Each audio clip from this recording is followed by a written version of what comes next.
Hello, I'm Darshelle Strickland Love, and welcome to In the Know, your front row access to the happenings in city government. Legislators in Lansing recently enacted a law that allows residents the use of consumer fireworks. What it did not include were provisions for time limitations for residents who might want to celebrate in that manner. Well, City Council in Berkley recently enacted an ordinance that puts some limitations and guidelines so that residents can use these fireworks safely. I'm here today with Sergeant Pete Kelly of the Berkley Public Safety Department, and we're going to talk about this ordinance and what it means to you. Welcome, Sergeant Kelly. Thank you. So, Pete, would you just briefly summarize what the ordinance does for the city of Berkley? The ordinance restricts the use of consumer fireworks to the days around the national holidays, the day before, day of, and day after each of the 10 national holidays. This is all national holidays, not just the summer holidays. That's correct. And the ordinance refers to consumer fireworks. Right. What does that mean? Consumer fireworks are fireworks that until a few years ago were illegal in the state of Michigan. They include firecrackers, bottle rockets, sky rockets, Roman candles, and a variety of other non-display fireworks. That is, not fireworks that you would see at an organized fireworks display event. Are there limitations as to where these fireworks can be used? Yes, they can be only used on an owner's property. They may not be used in any public spots, including streets, parks, playgrounds, schoolyards, any place like that without the express permission of the owner. So they can only be used essentially on your own property. So no lighting up in the middle of the street? That's correct. Okay. So what are some of the basic precautions that people should use before they light them up? Well, certainly parents should always be present when any minors are using any fireworks. And a common cause of injury is where people light a firework, it doesn't go off, and they look to see what happened, and it explodes or goes off and often strikes them in the face with devastating results. So what's the best way to prevent injury? If a firework fails to go off, stay away from it, leave it alone for an extended period of time, then put it into a bucket of water.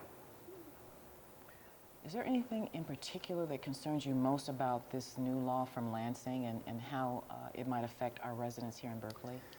Well, there's the safety concern for injury, of course, and then also, as we experienced just recently in a nearby community, where one resident was setting off fireworks that started a neighbor's house on fire with devastating results.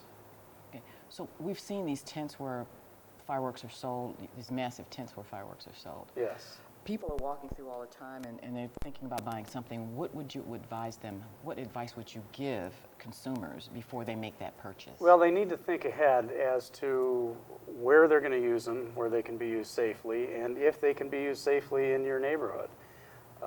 And like I said before, if parents should always be directly supervising any children that are in possession of or using any fireworks. What is the Public Safety Department's role in enforcing this ordinance in Berkley?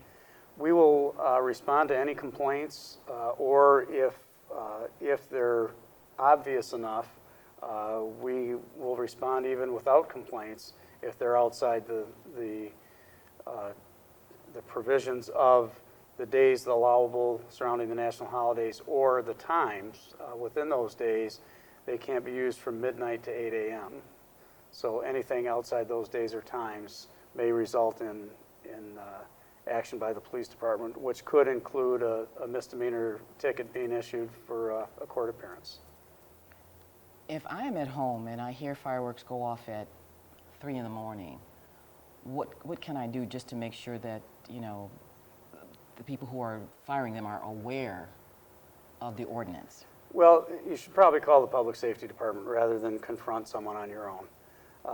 And we will certainly inform them of the ordinance, warn them, you know, let them know what the parameters are, and you know, their failure to comply could certainly result in enforcement action. So is there a ticket or a citation given? How does that work? They'd probably get a misdemeanor ticket with a subsequent court appearance date. Are there fines related to this? There certainly would be, like any other misdemeanor. Ballpark? Up to $500 and conceivably even jail time if they fail to comply. It's pretty steep. Sergeant Kelly, is there anything else you want to add? The only other thing, Darshell, is that consumer fireworks are, as we mentioned, bottle rockets, sky rockets, Roman candles, firecrackers. Any device that anybody buys that exceeds 3 inches in diameter is not a consumer firework. That's considered a display grade, and those can be extremely powerful and extremely dangerous. People should certainly not attempt to use or fire off those kinds of fireworks. For the residents who are watching, if they're not sure about the legality of any fireworks in their possession, can they call the Public Safety Department and get some clarification, or? They could, or they could probably find it on the state's website. On the state website, there is a display of consumer fireworks and the lesser, what are termed novelty fireworks, which have always been legal in Michigan, sparklers and snakes and smoke bombs and stuff like that. Okay. You can get more information about the City of Berkeley's ordinance on fireworks by going to our website, www.berkleymich.org. Thank you for watching, and stay tuned to WBRK so you can be in the know.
Plastic bag.